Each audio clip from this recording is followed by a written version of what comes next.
앞부분에서 성삼위 하나님에 대한 찬양에 이어 에베소 교인들을 위한 기도로 이어지고 있는 것이 오늘 본문의 내용입니다. 하나님의 깊은 은혜를 찬양하는 것은 기도하는 자의 마음이기도 할 것입니다. 앞의 3에서 4절과 마찬가지로 오늘 본문도 원문에는 한 문장으로 되어 있다고 합니다. 특히 오늘 본문은 하나님의 능력에 대해 바울이 논증하고 있는 것입니다. 능력은 에베소서의 위대한 주제 가운데 하나입니다. 이는 아마도 에베소와 그 주변 지역이 힘을 지닌 곳으로 여겨졌기 때문일 것입니다. 에베소는 바울 당시에 로마 제국의 영향력이 미치는 중심지였다고 합니다. 로마 황제들은 자신의 통치가 반영받고 확대될 수 있는 도시를 세우고 유지하는 데 심혈을 기울였다고 합니다. 에베소 또한 그런 도시 중 하나였던 것입니다. 특히 에베소는 종교적 능력의 중심지이기도 했다고 합니다. 각종 종교 집단과 온갖 신앙이 번성했고 그들은 대개 능력에 초점을 맞추었다고 합니다. 그것은 소위 마술이라는 그런 능력, 세상에서 무슨 일을 일으키는 능력, 사람들과 사건들의 영향을 미치는 능력, 부와 건강과 영향력을 얻는 능력, 원수를 몰락시키는 능력들이었던 것입니다. 다시 말하면 정사와 근세, 지방 총독들로부터 국제적으로 알려진 신들에 이르기까지 다양한 통치자들과 권세자들이 그들의 세계를 지배하고 있었던 것입니다. 이런 에베소의 사람들에게 하나님의 능력에 대해 바울이 말하고자 하는 것입니다. 1장 10에서 16절입니다.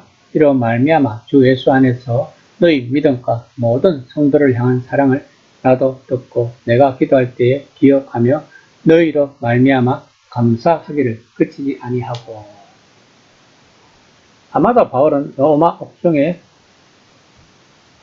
있었지만 그를 찾아오는 형제들로부터 에베소를 비롯한 소아시아 지방 사람들의 믿음과 사랑에 대해 기쁜 소식을 전해 들었던 것 같습니다.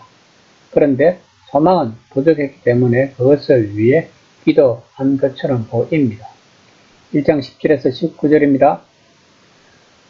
우리 주 예수 그리스도의 하나님, 영광의 아버지께서 지혜와 계시의 영을 너희에게 주사 하나님을 알게 하시고 너희 마음의 눈을 밝히사 그의 부르심의 소망이 무엇이며 성도 안에서 그 기업의 영광의 풍성함이 무엇이며 그의 힘의 위력으로 역사함을 따라 믿는 우리에게 베푸는 명령의 지극히 크심이 어떠한 것을 너희로 알게 하시기를 구하노라.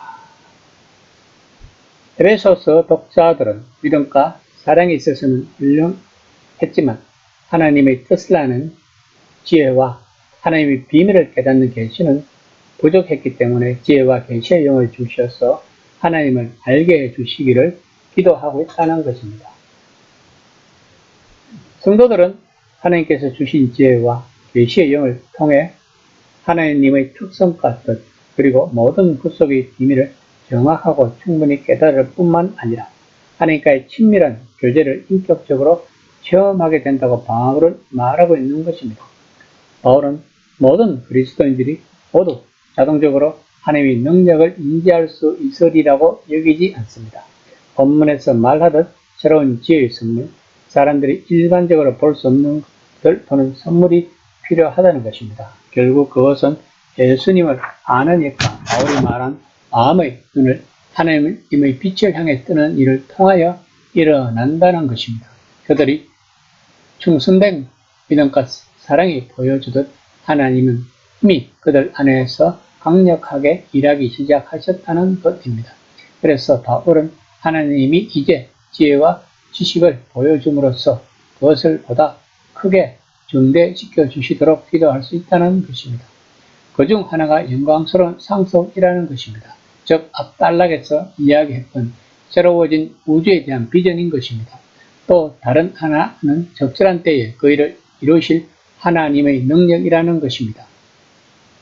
그 능력은 예수님을 일으키셨고 온 세상을 변화시켜 그것을 그분의 영광으로 가득 채우실 그 능력은 이미 우리가 사용할 수 있다고 바울은 말하고 있는 것입니다. 이 능력은 우리가 사람들을 감동시킬 극적 속임수 같은 것을 쓰는 마술사가 된다는 의미가 아니라는 것입니다. 우리 안에서 하나님의 능력이 이루시는 일들은 엄밀한 죄들을 없애고 우리를 기도의 사람으로 만드는 일 등으로 세상은 그런 일들을 알지 못하며 때때로 그리스도인들도 보지 못한다는 것입니다. 1장 20에서 21절입니다. 그의 능력이 그리스도 안에서 역사하사 죽은 자들 가운데서 다시 살리시고 하늘에서 자기의 오른편에 앉히사 모든 통치와 권세와 능력과 주권과 이 세상뿐 아니라 오는 세상에 일컫는 모든 이름 위에 뛰어나게 하시고. 바울은 지금까지 세상에 드러난 능력 중 최고는 하나님이 예수님을 죽은 자들 가운데서 다시 살리신 능력이라고 에베소 교인들에게 이야기를 하고 있는 것입니다. 이전에도 이후로도 죽은 사람들 가운데서 다시 살아난 사람은 아무도 없다는 것입니다. 창조주 하나님의 능력은 사람들이 어쩌다 접하는 온갖 능력과 단번에 구분되며 훨씬 뛰어나다는 것입니다. 또한 부활하신 예수님은 지금 하나님의 이런 능력을 기반으로 온 우주를 다스리는 보좌에 앉아 계신다고 바울은 말하고 있는 것입니다. 교회를 위한 바울의 기도의 중심에는 그들이 그 동일한 능력, 즉 부활 때 나타났으며 지금 예수님 안에 주어진 그 능력을 일상적으로 사용할 수 있음을 깨닫기 바라는 간절한 마음이 있다는 것입니다. 하지만 그리스도가 모든 통치와 권세와 능력과 주권이 하나님에 의해 뛰어나게 하시고란 말의 의미를 알아야 할 것입니다. 지방 총독과 재판관들, 지사와 장관들, 왕, 왕자, 황제까지도 모두 다 왕이신 예수님의 다스림을 받는다는 말입니다. 그들은 모두 그분의 발 아래 있다고 바울은 말하고 있습니다. 1장 22에서 23절입니다. 또 만물은 그의 발 아래 복종하게 하시고 그를 만물 위에 교회의 머리로 삼으셨느니라. 교회는 그의 몸이니 만물 안에서 만물을 충만하게 하시는 이 충만한 이니라. 바울이 말한 그의 발 아래란 말은 초대 교회가 좋아했던 시편 8편에서 인용한 구절입니다.